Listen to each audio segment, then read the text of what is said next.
Hello friends, அனைவருக்கும் வணக்கம். Group DA mains exam பிப்ரவரி 8ஆம் தேதி நடக்க போகுது. இன்னும் நமக்கு டேஸ்ன்னு பார்த்தீங்க அப்படின்னா 18 நாள் தான் நமக்கு முழுசாக கையில் இருக்குது. ஸோ இந்த இருக்கக்கூடிய கம்மியான நாட்களில் ஆல்ரெடி நீங்கள் படித்து ரிவிஷன் டைமில் இருந்தாலும் சரி, இல்லை நான் சரியாக இது வரைக்கும் படிக்கல, இப்போ தான் ஓவராலாக கவர் பண்ணி இந்த எக்ஸாமுக்கு ஒரு அட்டெம்ப்ட் கொடுக்கணும் அப்படின்னு நினச்சிங்க அப்படின்னாலுமே சரி, இருக்கக்கூடிய நாட்களை எப்படி சரியாக பயன்படுத்தலாம் அப்படிங்கிறத இந்த வீடியோவில் பார்க்க போகிறோம். ஏன் சரியாக படிக்காதவங்களும் இதை கவர் பண்ணி இது பண்ண முடியும், அட்டெம்ப்ட் பண்ண முடியும் அப்படிங்கிறத நான் சொல்கிறேன் அப்படின்னா, நீங்கள் ஆல்ரெடி ஒரு பிலிம்ஸ்க்கு ஓரளவுக்கு ஒரு ப்ரிப்பரேஷன் அப்படிங்கிறது கொடுத்துருப்பீங்க. அதை வச்சு கூட நீங்கள் இதுக்கு ஒரு நல்ல அட்டெம்ப்ட் உங்களால் கொடுக்க முடியும், இருக்கிறனால சரியாக யூஸ் பண்ணீங்க அப்படின்னா. ஸோ அதுக்கு முன்னாடி ஒரு விஷயம் பார்த்தீங்க அப்படின்னா, இந்த குரூப் டிஏ மெயின்ஸ் எக்ஸாமுக்கு ஒரு 20,000 பேர் செலக்ட் பண்ணியிருக்காங்க. பட் ஆனால் இந்த டைமில் இந்த எக்ஸாம்ஸ்க்கு ப்ராப்பராக ஃபுல் ஃபோக்கஸ்டாக உட்காந்து எல்லாத்தையும் கவர் பண்ணி படிச்சுட்டு இருக்கவங்க எவ்வளோ பேர் அப்படின்னு கேட்டால் அதில் பாதி பேர் கூட இருக்க மாட்டாங்க. ஒரு 10,000 பேர் கூட ப்ராப்பராக இல்லை அப்படிங்கிறது அந்த நிதர்சனமான உண்மை. ஸோ நீங்கள் சுற்றி உங்கள் சர்க்கிளில் கூட நீங்கள் செக் பண்ணி பாருங்கள் எவ்வளோ பேர் இருக்காங்க அப்படிங்கிறது. ஸோ கம்மியான பேர் தான் இதுக்குன்னு ஃபோக்கஸ் பண்ணி, அதாவது இந்த குரூப் 4 எக்ஸாம்லாம் எடுத்து பார்த்தீங்க அப்படின்னா கடைசி மந்தில் எவ்வளோ ஒரு ஃபயராக படிச்சுட்டு இருப்பாங்க அப்படின்னு தெரியும். ஆனால் இந்த குரூப் டிஏ மீன்ஸ் அதை விட ஒரு நல்ல பெஸ்ட்டான ஆப்பர்ச்சுனிட்டி இருக்கக்கூடிய எக்ஸாம். பட் ஆனால் அதுக்கு அவ்வளோ ஃபயராக படிக்கிறவங்க, இந்த எக்ஸாமை செலக்ட் ஆனவங்களே நிறைய பேர் அவ்வளோ ஃபயராக படிக்கல. ஸோ அந்த மாதிரி நீங்களும் இருந்தீங்க அப்படின்னா இந்த டைமில் இருந்து விழிச்சிட்டு டக்குன்னு இருக்கிற நாட்களை, இருக்கிற ஒரு 18 நாளை சரியாக பயன்படுத்துங்க. ஆல்ரெடி என்ன படிச்சிருக்கீங்களோ அதை யூஸ் பண்ணி படிக்காத விஷயங்கள், கவர் பண்ணாத விஷயங்கள் எப்படி நம்ம பூஸ்டப் பண்ணலாம் அப்படிங்கிறதெல்லாம் பார்த்து இருக்கிறனால ப்ராப்பராக யூஸ் பண்ணி நல்ல அட்டெம்ப்டை கொடுங்க. கண்டிப்பாக நீங்கள் கிளியர் பண்ணுறதுக்கான நிறைய சான்சஸ் இருக்குது. ஸோ மிஸ் பண்ணிடாதீங்க, சரிங்களா? ஃபஸ்ட்டு என்ன பண்ண போகிறோம் அப்படின்னா இந்த ஓவரால் ஒரு பிளான். ஓவராலாக நம்ம எதுக்கு ஃபஸ்ட்டு ப்ரிஃபரன்ஸ் கொடுக்கணும், செகண்ட் ப்ரிஃபரன்ஸ், தேர்ட் ப்ரிஃபரன்ஸ், ஏன்னா நம்ம இருக்கக்கூடியது கம்மியான நாட்கள். ஸோ அதில் எப்படி பண்ணணும் அப்படிங்கிறத பார்க்கலாம். அதுக்கப்புறம் ஒவ்வொரு சப்ஜெக்ட், அதாவது ஒவ்வொரு டாபிக் சப்ஜெக்ட்டுக்கும் நம்ம எந்த மாதிரியான இம்பார்ட்டன்ஸ் கொடுத்து நம்ம கவர் பண்ணலாம் அப்படிங்கிறத பார்க்கலாம். ஸோ இன்னும் நமக்கு 2 வாரம் தான் முழுசாக கையில் இருக்குது, 18 நாள் தான் இருக்குது. அதுக்குள்ளே நம்ம என்ன பண்ணணுமோ அதை மட்டும் தான் நம்ம ஃபோக்கஸ் பண்ணணும். அதை மைண்டில் வச்சுக்கோங்க. ஃபஸ்ட்டு நம்மளுடைய ஃபோக்கஸ் என்னவா இருக்கணும் அப்படின்னா, மார்க்கை பூஸ்டப் பண்ணுறதுல தான் இருக்கணும். நான் எல்லா டாப்பிக்கும் கவர் பண்ணணும்னு நினைக்கிறேன், எல்லா சிலபஸையும் கவர் பண்ணணும்னு நினைக்கிறேன், நான் அதை கவர் பண்ணல, இதை கவர் பண்ணல அப்படின்னு யோசிச்சுட்டு இருக்காதீங்க, அப்படின்னு தேடிட்டு இருக்காதீங்க. ஃபஸ்ட்டு எதெல்லாம் கவர் பண்ணி நம்மளால் நல்ல மார்க் ஆல்ரெடி இருக்கிறத விட நல்ல மார்க்கை நம்மளால் பெஸ்ட் மார்க்கை பூஸ்டப் பண்ண முடியுமோ அதில் தான் உங்களுடைய ஃபோக்கஸ் இருக்கணும். அதாவது எதுலலாம் அதிகமான மார்க் வருமோ அதுதான் உங்களுடைய கான்சன்ட்ரேஷன் இருக்கணும் இல்லையா? சின்ன சின்ன ஏரியாக்கெல்லாம் தேடி ஓடக்கூடாது. ஏன் சொல்கிறேன் அப்படின்னா, நிறைய பேர் என்கிட்ட தேடி கேட்குறது அதுதான், கம்ப்யூட்டர் சயின்ஸ்க்கு ரெஃபரன்ஸ் புக் சொல்லுங்கள் அப்படின்னு நிறைய பேர் கேட்குறாங்க. இப்போ சயின்ஸ் அண்ட் டெக்குங்கிறதே ஒரு 15 கொஸ்டின்ஸ் கேட்கக்கூடிய ஒரு ஏரியா. அதில் உங்களுக்கு ஒரு சயின்ஸ் ஒரு 8 வந்துடும், கம்ப்யூட்டர் சயின்ஸ் ஒரு 7 வந்துடும். அதில் ஒரு பாதி கொஸ்டின்ஸ் உங்களுக்கு கரண்ட் அஃபேர்ஸ் பேஸ் பண்ணி கேட்டுருவாங்க. ஒரு 15ல் ஒரு 5 கொஸ்டினாச்சும் கரண்ட் அஃபேர்ஸ் பேஸ் பண்ணி கேட்டுருவாங்க. மீதி இருக்கிறது 10. அது 10ல் ஒரு 6-7 கொஸ்டின் உங்களுக்கு எதுலேருந்து கேட்டுருவாங்க, சயின்ஸ்லேருந்து கேட்டுருவாங்க. மீதி ஒரு 3-4 கொஸ்டின் தான் உங்களுக்கு கம்ப்யூட்டர் சயின்ஸ் கேட்பாங்க. அதில் உங்களுக்கு அந்த சிலபஸே புக்லேயே அவ்வளோ கவர் ஆகுது. அதுவே உங்களுக்கு படிக்கிறதுக்கு இப்போ டைம் இருக்காது. ஸோ இந்த டைமில் ரெஃபரன்ஸ் புக், அந்த புக், இந்த புக்கெலாம் தேடி என்ன பண்ண போகிறோம்? ஸோ இந்த மாதிரியான விஷயங்கள்லாம் நிறைய பேர் தேடி போகிறனால என்ன ஆயிருன்னா, பேசிக்கான மார்க்கு கூட உங்களால் பூஸ்ட் எடுக்க முடியாமல் போயிடும், சரிங்களா? ஸோ அந்த மாதிரி இல்லாமல் மார்க்கை எதில் எந்தெந்த ஏரியாவில் எதில் எவ்வளோ கொஸ்டின்ஸ் கேட்பாங்க, அப்போ அது எங்கேருந்தெல்லாம் கேட்பாங்க, அதில் நம்ம எந்த அளவுக்கு கவர் பண்ணியிருக்கோம் அப்படிங்கிற மாதிரியான ஃபோக்கஸ் பண்ணி மார்க்கை பூஸ்டப் பண்ணுற வேலையை பாருங்கள். ஸோ அந்த மார்க்கை பூஸ்டப் பண்ணுறதுக்கு நம்மளுடைய ஃபோக்கஸ் எப்படி இருக்கணும் அப்படின்னு பார்த்தீங்க அப்படின்னா, ஃபஸ்ட்டு ஃபோக்கஸ் இலக்கணம் அண்டு ரீசனிங் பகுதியில் தான் இருக்கணும். ஸோ இலக்கணம் இங்கிலீஷில் பார்த்தீங்க அப்படின்னா கிராமர் இருக்கும். ஸோ அதில் தான் 60 கொஸ்டின் கேட்குறாங்க. ஸோ அதெல்லாம் எனக்கு தெரிஞ்சது தான், எல்லாமே கவர் பண்ண ஏரியா தான் அப்படின்றது வேணால் 60 கொஸ்டினில் நம்ம ஒரு மேக்ஸிமம் கட்டாயமாக 55 கொஸ்டின்ஸ்க்கு மேலே எடுக்கணுங்கிறது கட்டாயமாக டார்கெட் இருக்கணும். நீங்கள் ஆல்ரெடி படிச்சிருக்கேன் அப்படின்னு அசால்ட்டாக போனீங்க அப்படின்னா 40 கொஸ்டின் கூட தாண்ட முடியாமல் கூட ஆகலாம். ஏன்னா இலக்கணம் எல்லாருக்குமே கொஞ்சம் சுற்றி வரும், கிராமர் பார்ட் எல்லாருக்குமே கொஞ்சம் சுற்றி வர்றதுக்கான வாய்ப்புகளும் இருக்குது, சரிங்களா? தெரிஞ்ச மாதிரியே இருக்கும், கரெக்டாக நீங்கள் போட்ட மாதிரியே இருக்கும், ஆன்சர் செக் பண்ணிங்கன்னா கரெக்டாக வராது. ஸோ அதுக்காக தான் கேர்லெஸ்ஸாக விட்டுறாமல் இலக்கண பகுதிகள், இங்கிலீஷில் கிராமர் பகுதிகளாக இருந்துச்சுன்னா அதுக்கான இம்பார்ட்டன்ஸ் கொடுத்து அதை ஃபுல்லாக ப்ராப்பராக கவர் பண்ணுங்கள். அண்ட் அதே மாதிரி ரீசனிங் பகுதி. ஸோ ஃபஸ்ட்டு நீங்கள் ஃபோக்கஸ் பண்ணி கவர் பண்ண வேண்டியது இலக்கணம் ஒரு ரீசனிங் தான். அதில் 90% நீங்கள் கவர் பண்ணிட்டீங்களான்னு செக் பண்ணுங்கள். அப்படி செக் பண்ணால் மட்டுமே அடுத்த பகுதிக்கு வாங்க. ஸோ அடுத்து நீங்கள் கவர் பண்ண செகண்டாக கவர் பண்ண வேண்டியது, அதுக்கான ப்ரிஃபரன்ஸ் கொடுக்க வேண்டியது பார்த்தீங்கன்னா பாலிட்டிக்கும் தமிழ்நாடு ஹிஸ்ட்ரிக்கும். ஸோ இந்த 2 பகுதியுமே பார்த்தீங்கன்னா ஸ்டாட்டிக்கான ஏரியாவாக இருக்கும். ஸோ உங்களுக்கு நல்ல மார்க்கும் வரும். ப்ளஸ் அதில் அந்த பகுதி நீங்கள் முடிஞ்ச வரைக்கும் கவர் பண்ணிட்டீங்க அப்படின்னாலே என்ன ஆயிராது, கம்மியான பகுதிகள் இருக்கும், நல்ல மார்க்கும் உங்களால் எடுக்க முடியும். அதை கவர் பண்ணிட்டீங்கன்னா கன்ஃபார்மாக அதில் எப்படி கேள்வி கேட்டாலும் அடிச்சிட முடியும் அப்படிங்கிற மாதிரியான ஏரியாக்கள் தான். தமிழ்நாடு ஹிஸ்ட்ரிலாம் பார்த்தீங்க அப்படின்னா உங்களுக்கு ஸ்டாட்டிக்காக உங்களுக்கு வரும். அது தமிழ்நாடு வரலாறு சம்பந்தமான, விடுதலை போராட்டம் சம்பந்தமான விஷயங்கள், திருக்குறள் சம்பந்தமான விஷயங்கள்.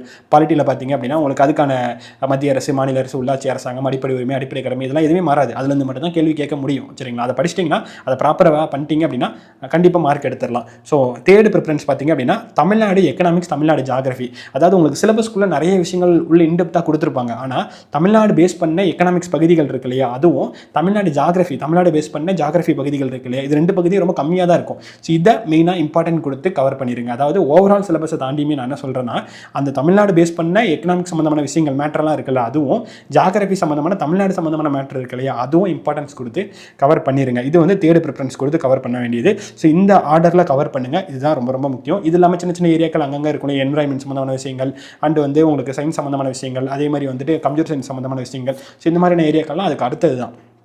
ஸோ இதுதான் ஃபஸ்ட்டு ப்ரிஃபரன்ஸ் கொடுக்க வேண்டியது. அண்ட் ஸ்பெஷல் ப்ரிஃபரன்ஸ் கொடுக்க வேண்டியது பார்த்திங்க அப்படின்னா ஸ்கீம்ஸ்க்கு கட்டாயமாக நீங்கள் ப்ரிஃபரன்ஸ் கொடுக்கணும்.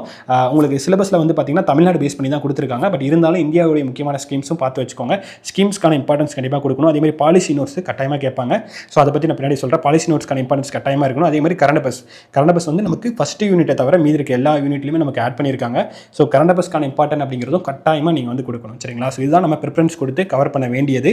ஸோ அதுக்கப்புறமேட்டுக்கு ஒவ்வொரு டாப்பிக்காக ஒவ்வொரு சப்ஜெக்டாக பார்த்தோம் அப்படின்னா இலக்கணத்தில் 60 கேள்விகள் கேட்பாங்க. கிராமர்னு பார்த்தீங்கன்னா நமக்கு வந்துட்டு கிராமர், இங்கிலீஷில் கிராமர் பகுதிகள் இருக்கும். ஸோ 60 கேள்வியே நம்ம 3ஆக பிரிச்சுக்கலாம். சரிங்களா? ஸோ அதில் படிக்க வேண்டிய விஷயங்கள் அப்படின்னு இருக்கும். ஸோ படிக்க வேண்டிய விஷயங்கள்னா பார்த்தீங்க அப்படின்னா இப்போ சொற்பொருள் அப்படிங்கிறது இருக்கும். அதை நம்ம படித்தா தான் அடிக்க முடியும். அதே மாதிரி தான் ஆங்கில சொல்லுக்கு நேரான தமிழ் சொல்லாக இருக்கலாம், ஒரு எழுத்து ஒரு மொழியாக இருக்கலாம், அதே மாதிரி அந்த மரபு சொற்களாக இருக்கலாம். ஸோ இந்த மாதிரியான விஷயங்கள்லாம் நீங்கள் அதை பற்றி படிச்சிருந்தா தான் உங்களால் அடிக்க முடியும். அந்த மாதிரி படிக்க வேண்டிய விஷயங்கள் இருக்கும். அதுக்கு ஸ்கூல் புக்கு தான் நமக்கு சோர்ஸு. ஸ்கூல் புக்கில் இருக்கக்கூடிய சிலபஸ் பகுதிகள் எல்லாத்தையுமே தெளிவாக படிச்சிருங்க. ரெண்டாவது பயிற்சி செய்ய வேண்டியவை அப்படின்னு இருக்கும். ஸோ அந்த பை த ப்ராக்டிஸில் தான் உங்களுக்கு, அதாவது நிறைய ப்ராக்டிஸ் பண்ண தான் அது தப்பு இல்லாமல் அடிக்க முடிகிற மாதிரியான நிறைய விஷயங்கள் வந்து இருக்கும். அது எல்லாமே நிறைய ப்ராக்டிஸ் பண்ணுங்கள். சரிங்களா? ஸோ மெயினாக இலக்கணத்தை வந்து 2ஆக வச்சுக்கலாம். ஒன்று படிக்க வேண்டியதெல்லாம் ப்ராப்பராக படிச்சுட்டு அதை பேஸ் பண்ணி நிறைய கொஸ்டின்ஸ் எடுத்து ப்ராக்டிஸ் பண்ணுங்கள். அதில் தான் உங்களால் நல்ல ஸ்கோர் அப்படிங்கிறதுக்கு வர முடியும். மூணாவது வந்து பார்த்திங்க அப்படின்னா ப்ரீவியஸ் இயர் கொஸ்டின் பேப்பர், இது பயங்கரமான ரோல் ப்ளே பண்ணும் இந்த மெயினாக வந்து பார்த்திங்க அப்படின்னா இந்த இலக்கண பகுதிகளில். சரிங்களா? ஸோ இந்த ப்ரீவியஸ் இயர் கொஸ்டின்ஸ் பார்த்திங்க அப்படின்னா இந்த 2012 இப்போ வரைக்குமான எல்லா கொஸ்டின்ஸும் நீங்கள் வந்து பார்க்கலாம். அண்ட் அது இல்லாமல் தமிழ் எலிஜிபிலிட்டி டெஸ்ட் நடந்துச்சு இல்லையா, அதில் இருக்க கொஸ்டின்ஸும் வந்து பார்க்கலாம். ஸோ நம்ம அதை பேஸ் பண்ணி ஒரு தனி புக்காகவே வந்து போட்டிருக்கோம். அந்த புக்கில் கிட்டத்தட்ட வந்து ஒரு 60% பேஜஸ் வந்து பார்த்தீங்கன்னா இலக்கண பகுதிகள் தான் கவர் ஆகும். இப்போ இருக்கக்கூடிய அந்த 21 தலைப்புமே தலைப்பு வைஸாக தொகுத்தே நம்ம அதில் போட்டிருப்போம். சரிங்களா? ஸோ அது உங்களுக்கு ரிவிஷன் பண்ணுறதுக்கும் உங்களுக்கு அது வந்துட்டு கொஸ்டின்ஸாக நீங்கள் வந்துட்டு ரீகால் பண்ணுறதுக்கும் இல்லை படிக்கிறதுக்கு எல்லாத்துக்குமே ஈஸியாக இருக்கும். ஸோ நம்ம புக்குங்க அப்படிங்கிறனால சொல்ல ப்ராப்பராக உங்களுக்கு அது பெஸ்ட்டு சோர்ஸாக இருக்கும். அதை செக் பண்ணி பாருங்கள். ஸோ கட்டாயமாக நீங்கள் வந்து previous year questions and school புக்கில் இருக்கக்கூடிய விஷயங்கள், ரெண்டாவது ப்ராக்டிஸ் கட்டாயமாக இதுக்கு வந்து பண்ணியிருக்கணும். இது 3 பண்ணிங்கனாலே போதும். கட்டாயமாக நீங்கள் வந்து ஒரு 55+ அப்படிங்கிறது போயிடலாம். ரெண்டாவது வந்து ரீசனிங் பகுதி. ஸோ ரீசனிங் பகுதியை பொறுத்த வரைக்கும் நிறைய பேர் பண்ணக்கூடிய தப்பு வந்து என்ன அப்படின்னா வந்துட்டு எடுத்தோடனே அல்லது ஏதோ ஒரு டாபிக் எடுத்தீங்க அப்படின்னாலே அந்த ஒரு டாப்பிக்கில் வந்து பார்த்தீங்கன்னா கஷ்டமான சம்ஸ்லேயே வந்து ஸ்ட்ரெஸ் ஆகி அப்படியே அங்கேயே நின்றுவாங்க. ஸோ தயவு செஞ்சு வந்துட்டு நீங்கள் என்ன பண்ணிட வேணாம்னா அந்த ஹார்ட் சம்ஸ், அதாவது ரொம்ப கஷ்டமான மாடலில் இருக்கக்கூடிய சம்ஸ்லாம் இருக்கு இல்லையா, ஸோ அதுலேயே அதில் நீங்கள் பார்த்துட்டு ஸ்ட்ரெஸ் ஆகிறதோ அல்லது அதில் உங்களுடைய ரொம்ப டைமை வந்து அதில் வேஸ்ட் பண்ணிட்டு இருக்கிறதோ பண்ண வேணாம். ஸோ நீங்கள் என்ன பண்ணணும் அப்படின்னா எல்லா டாப்பிக்கும் கவர் பண்ணுங்கள், எல்லா மாடல்ஸ் கவர் பண்ணுங்கள், எல்லா மாடல்ஸ் கவர் பண்ணுங்கள். அதில் ஈஸி மாடரேட் சம்ஸ்லாம் இருக்கு இல்லையா, அதை ஃபஸ்ட்டு கவர் பண்ணுங்கள். ஏன்னா டைம் ரொம்ப கம்மியாக இருக்குது. ஒரு டாபிக் எடுத்து வச்சு அதுலேயே நான் கஷ்டமான சம்ஸ்லாம் அது எப்படி வந்துச்சுன்னு தெரியல ஸ்ட்ரெஸ் ஆகிட்டு இருந்தீங்கன்னா உங்களுக்கு அந்த மேக்ஸே வராது அப்படிங்கிற மாதிரி ஆயிரும். ஏன்னா நமக்கு 27 தலைப்பு இருக்குது. 27 தலைப்பில் 40 கொஸ்டின் கேட்க போகிறாங்க. ஸோ ஈஸி மாடரேட் சம்ஸே கட்டாயமாக வந்து 40-30 சம்ஸ் 35 சம் வரைக்கும் வந்து ஈஸி டு மாடரேட் சம்ஸே உங்களுக்கு வந்து வந்துடும். ஒரு 5 to 10 கொஸ்டின் தான் உங்களுக்கு வந்து ஒரு டிஃபிகல்ட்டான சம்ஸ் வந்து வைப்பாங்க. சரிங்களா? ஸோ நீங்கள் ஈஸி டு மாடரேட் சம்ஸ் எல்லா டாப்பிக்கும் எல்லா மாடல் கவர் பண்ணியிருக்கீங்கனாலே மேக்ஸிமம் உங்களால் ஒரு 35 அப்படிங்கிறத நெருங்கிற முடியும். சரிங்களா? ஸோ அதனால் ஃபோக்கஸ் பண்ண வேண்டியது எல்லா டாபிக் எல்லா மாடல் கவர் பண்ணணும். ஈஸி டு மாடரேட் சம்ஸை நம்ம மிஸ் பண்ணாமல் அடிக்கணுங்கிறத ஃபோக்கஸ் பண்ணுங்கள். கஷ்டமான சம்ஸை இப்போதைக்கு நீங்கள் பார்த்து டைமை வேஸ்ட் பண்ணி ஸ்ட்ரெஸ் பண்ணிவிட்டு டைமை வேஸ்ட் பண்ணிட வேண்டாம். சரிங்களா? அதை ஃபஸ்ட்டு ஃபோக்கஸ் பண்ணிக்கோங்க. ரெண்டாவது வந்து பார்த்திங்க அப்படின்னா டெய்லி கட்டாயமாக உங்களுக்கு ரீசனிங் பகுதியை பொறுத்த வரைக்கும் ப்ராக்டிஸ் தான். டெய்லி இப்போலேருந்து 18 நாள் இருக்கா, டெய்லி குறைஞ்சது 20-40 சம்ஸ் வந்து ப்ராக்டிஸ் பண்ணிக்கிட்டே இருக்கணும். இதை மறந்துடுறீங்க. டச் இருந்தால் மட்டும்தான் உங்களால் போட முடியும். டெய்லி 20 to 40 சம்ஸ் ப்ராக்டிஸ் பண்ணணும். அடுத்தது பார்த்தோம் அப்படின்னா சோஷியல் ஏரியா அப்படிங்கிறது நான் சொன்ன மாதிரி அந்த economics, geography and Tamil Nadu history and polity இந்த மாதிரியான ஏரியாக்கள் எல்லாமே சோஷியல் ஏரியாக்கள் தான். இந்த டாப்பிக்கை பேஸ் பண்ணி நமக்கு ஸ்கூல் புக்கில் கவர் ஆகக்கூடிய பகுதிகள் இருக்கு இல்லையா, ஸோ அந்த டாப்பிக்கை ஃபஸ்ட்டு வந்து தெளிவாக கவர் பண்ணி முடிச்சிருங்க. சரிங்களா? ஏன்னா எனக்கு தெரிஞ்சு வந்துட்டு ஒரு 40% கேள்விகள் வந்து 40-50% கேள்விகள் அந்த சிலபஸ்லேயே நமக்கு வந்து இருக்கிற ஏரியாவில் சிலபஸ் பேஸ் பண்ணி நமக்கு புக்கில் இருக்க கொஸ்டின் பகுதியை பேஸ் பண்ணி தான் கேட்பாங்க அப்படிங்கிறது தோணுது. ஸோ அதனால் புக்கில் கவர் ஆகக்கூடிய அந்த Tamil Nadu economics, Tamil Nadu geography, polity, economics and நமக்கு வந்துட்டு தமிழ்நாடு ஹிஸ்ட்ரி இதெல்லாமே ஸ்கூல் புக்கில் நிறைய அந்த டாபிக்ஸ் எல்லாம் கவர் ஆகுது இல்லையா, அந்த டாபிக்ஸ் எல்லாமே கவர் பண்ணி முடிச்சிருங்க சரிங்களா. அதுக்கு அடுத்தது ரெண்டாவது எங்கே வரீங்க அப்படின்னா, எடுத்தோடனே ரெஃபரன்ஸ் புக் எடுத்து வச்சு நான் ஃபுல்லாக கவர் பண்ணுறேன் அப்படின்னு உட்காந்து இருக்கிறதுக்கு இப்போ டைம் இல்லை. அப்படி படிச்சிருக்கீங்கன்னா அது ஒரு குயிக்காக ரிவிஷன் பண்ணிக்கோங்க. ஆனால் என்ன கேட்டால் எஃபெக்டிவான வே வந்து என்ன அப்படின்னா, ப்ரீவியஸ் இயர் கொஸ்டின்ஸ் இருக்கு இல்லையா, அதை எடுத்து வச்சுக்கோங்க. அதை இந்த தலைப்பு பேஸ் பண்ணி, அதாவது தமிழ்நாடு ஹிஸ்ட்ரினா தமிழ்நாடு ஹிஸ்ட்ரியில் அந்த திருக்குறளாக இருக்கலாம், விடுதலை போராட்டமாக இருக்கலாம், இந்த மாதிரி இந்த தலைப்பு பேஸ் பண்ணி, அதே மாதிரி எக்கனாமிக்ஸில் தமிழ்நாடு எக்கனாமிக்ஸ், ஜாகிரஃபியில் தமிழ்நாடு ஜாகிரஃபி, அண்ட் அதே மாதிரி பாலிட்டியில் இந்த சிலபஸில் இருக்கக்கூடிய தலைப்புகள் மட்டும். ஸோ இந்த தலைப்பை பேஸ் பண்ணி என்ன பண்ணுறீங்க அப்படின்னா, இந்த டாப்பிக்கை பேஸ் பண்ணி கவர் பண்ணுங்கள். அந்த கொஷின் பேஸ்டாக எக்ஸ்ட்ரா பாயிண்ட்ஸ் அந்த மாதிரி வேணால் கவர் பண்ணுங்கள் சரிங்களா. இப்படி கவர் பண்ணிங்கன்னா குயிக்காக உங்களால் எல்லா டாப்பிக்கும் மெயினாக எக்ஸாம் பாயிண்ட் ஆஃப் வியூவில் டிஎன்பிஎஸ்சி எப்படிலாம் கேட்பாங்களோ அதை பேஸ் பண்ணி உங்களால் கவர் பண்ணிட முடியும். ஸோ இதை ஃபோக்கஸ் பண்ணி கவர் பண்ணுங்கள். சோசியலுக்கு இந்த மாதிரி பண்ணிங்க அப்படின்னா நல்லாவே எஃபெக்டிவாக உங்களால் நல்ல ஸ்கோர் அப்படிங்கிறது பண்ணிட முடியும் சரிங்களா. ஸோ அடுத்தது வந்து இந்த சயின்ஸ் அண்ட் கம்ப்யூட்டர் சயின்ஸ் இருக்கு இல்லையா, சயின்ஸ் அண்ட் டெக் டாபிக் இருக்கும். ஸோ இந்த டாப்பிக்கே என்ன பண்ணுறது, இதை வந்து ஃபுல்லாக நான் கவர் பண்ணல, அது லைட்டாக அங்கங்கே டச் பண்ணியிருக்கேன், இதுக்கு நான் என்ன பண்ணுறது, இல்லை படிக்கவே இல்லை நான் என்ன பண்ணுறது அப்படின்னு கேட்டிங்க அப்படின்னா, ஸோ இதை நீங்கள் டோட்டலாக பார்க்காம விட வேணாம். இதில் சிலபஸில் இருக்கக்கூடிய ஒவ்வொரு தலைப்புகள் இருக்கு இல்லையா, அந்த தலைப்புனா என்ன அப்படிங்கிற அந்த பேசிக்கான நாலேஜை வந்து வளர்த்துக்கோங்க சரிங்களா. பேசிக்காக வந்து அண்டர்ஸ்டாண்ட் பண்ணிக்கோங்க. ரொம்ப டீப்பாக போவேனா, அதில் இருக்கக்கூடிய எல்லா விஷயம் நான் தெரிஞ்சுக்கணும் அப்படிங்கிறது வேணாம். இப்போ நேனோ டெக்னாலஜினா என்ன, அதில் இருக்கக்கூடிய முக்கியமான விஷயங்கள் என்ன, அவ்வளோதான், அது மட்டும் தெரிஞ்சுக்கோங்க. அந்த மாதிரி ஒவ்வொரு சிலபஸில் இருக்கக்கூடிய தலைப்பும் என்ன அப்படிங்கிற மாதிரியான பேசிக்கான அதோடைய நாலேஜ், வாட் இஸ் வாட் அப்படிங்கிற மாதிரி வந்து பேசிக்கான நாலேஜை தெரிஞ்சுக்கோங்க போதும். ரொம்ப டைம் எடுத்து ஸ்ட்ரெஸ் ஆகிட வேணாம் சரிங்களா.